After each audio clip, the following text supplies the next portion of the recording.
Thanks for being here today. I'm going to talk about a couple things. I have with me the Miami SAC for the Secret Service, Rafael Barros, and Major Vercoda, who's coordinating things on our end.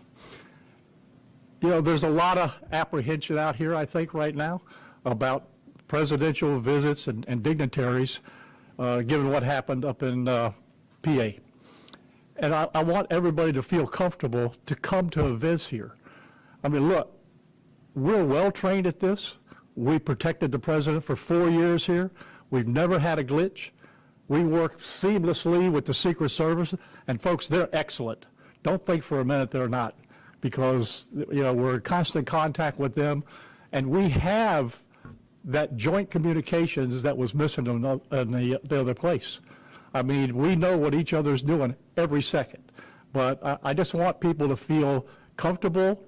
We're going to make sure that it's a good event to have him here, because I think it's important. But we're on top of the ball game, and things will go very smooth. Now, here's the rules of the road, and I always want to tell you what to expect. We think it's going to be around 11 o'clock when he's going to get here. That's always subject to change. And then we're going to get him over to Mar-a-Lago. And, somewhere around 2 or 3 hours, we'll bring him back and he'll get out of here. But here's what I want people to know, all right? We're going to provide people space on both sides of the road to wave hi, or, if you want to demonstrate, that's fine. Don't go in the road, folks. That's a no-no, all right? I know some of the protesters like to shut roads down and, make a statement. That ain't going to happen here. We're not going to allow it. I'm bringing 2 corrections buses, and if you get in the road, that will be the end of your day. It's just that simple. Now, when you get to Southern Boulevard, you go over the main bridge, there's another small bridge on the other side. No foot traffic will be allowed to the east side of that little footbridge. Vehicles, if they cross, they're going to go through multiple checkpoints, but no pedestrian traffic on the other side of the little bridge. So that's the main things. There'll be some road closures, as there always is, but they're not going to be for a long time. It's just going to be to get to and from, but people are pretty much used to that already. So that's it in a nutshell. Everybody can feel comfortable. If they want to come and see what's going on, you're perfectly safe, guarantee it. And I think it'll be a nice visit, and that's about it. I'll take some questions if you got them. The parking lot by the second bridge, that's still going to be open? As long as it's on the west side, right? Nothing on the east, going across the bridge on the east side. West side, sure, you can be over there. We're just not going to let people walk to the other side of the bridge. Oh, and the intercoastal will be shut down too. We're going to have a boat out there, so you're not going to be able to get behind over by the seawall because that'll be shut down. Same on the ocean side. If you got a boat and you want to, pull up closer, that ain't going to happen either. Sheriff Bradshaw, Yeah. WPTV. President Netanyahu's visit in Washington, D.C., there was a lot of pro-Hamas supporters and a lot of vandalism of national monuments. How prepared are you, and how, in coordination with other departments across the county, specifically West Palm Beach, are you to be prepared potentially for counter-protests, if you will? Totally prepared. I can tell you that right now. We have good intelligence information. We're very fortunate because, we're the lead agency for Homeland Security, so we talk back and forth. We know what to expect, and that's why I said beginning, don't go in the road, all right? Because we know that they like to sit down and occupy places. So we're prepared. I don't think it's going to be in mass like it was, but you never know. But whatever the number is, we're fully prepared to make sure that the roadway is going to stay open, people are going to be safe, and we're not going to have any destruction of property. Sheriff, what is your message to protesters who may show up tomorrow? Protest, say what you want to say.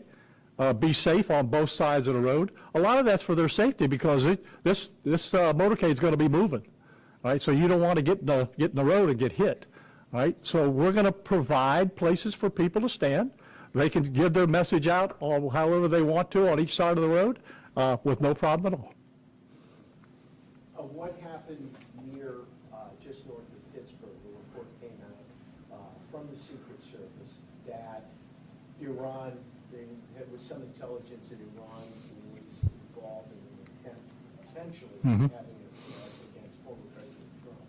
Has any of that entered your realm? Not that I know of right now, but I leave that up to the major who's in charge of that. And like I said, him and the Secret Service and Homeland Security talk every day. So if there's a credible threat, we'll know about it and we'll know the details. Okay, I appreciate you being here, getting the message out. Again, we want it to be safe. We want people to get their message out, and I think it's going to go real smooth. Service need to say anything, want to say anything?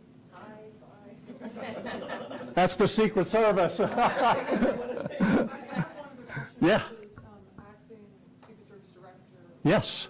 Used to work with him. So how do you feel that he's now in this position? What was it like to work with him? Let me tell you something. Ron's a great guy. He worked for me when I was the police chief in West Palm Beach.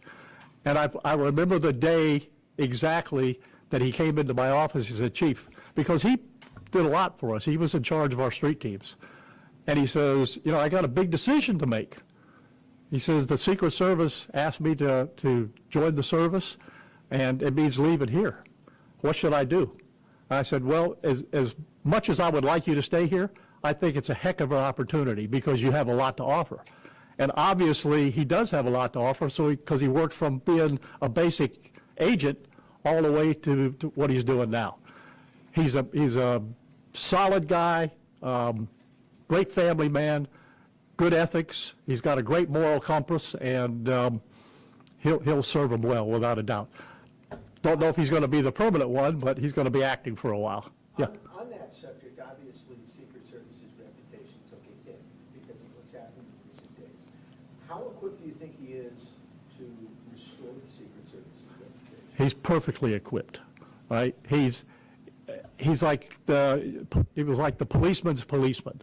He knows his job, he knows operations, he knows how to get things done, and he's a good leader, right? And let me just tell you something, all right? What happened at this one venue was not good, but don't judge everything the Secret Service does by that one place, right? I've worked with them for years and years. I actually went to their school up in Washington, and they're excellent at what they do. They're meticulous. And like I said, our operation with the Miami office is seamless. In 4 years that the president was here, he had outdoor events, indoor events, traveled all over the place. Never a problem, never even close to being a problem. So we're very confident that we're well-trained and seamlessly in our operation. Sheriff, who will be handling the security? It will be Sheriff's Office, Secret Service, and Yeah, we've got, West Palm will handle some things in there. There's a little stretch of road there in West Palm. They're going to be on the roadside, provide some people. BSO and Martin County are going to give us a few deputies to help us out. And FHP, I think, is going to be involved with us. So, you know, it's going to be a team effort, but the majority of the heavy lift's going to be us and the Secret Service. is this the first time you've had all of these agencies helping? No. If you remember right, when the guy from China came, the president of China, we had the same type of thing, where we got some more manpower to help us out in certain areas for our deployment. So it's not unusual. We have cooperative agreement throughout the state with all the sheriffs. And Sheriff, you said that we're expecting the Prime Minister around 11. How soon can we expect road closures in the area? Well, as soon as he gets here, about probably a half hour, 45 minutes before that. And you've seen it before. Once he goes through a place, then we open it up, right? So it won't be a long time.